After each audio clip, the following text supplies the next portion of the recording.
Hello guys, welcome back to my channel. My name is Dom. I want to thank you for tuning in and watch this quick tip about the SQ series. Let's jump on the tip of the day.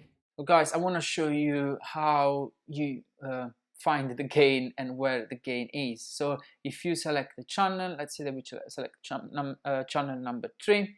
As you can see, the gain is on your top left in here, and you can control this with this knob on the top. Just make sure that you don't confuse your gain with your trim. If you link two desks together, one desk can use the gain and another desk can use the trim, so you will share the gain, but you have the opportunity to do a bit of adjustment.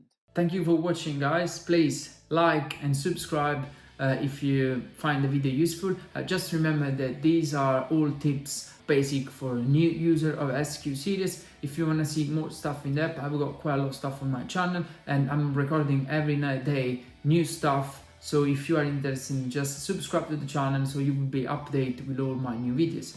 Thank you.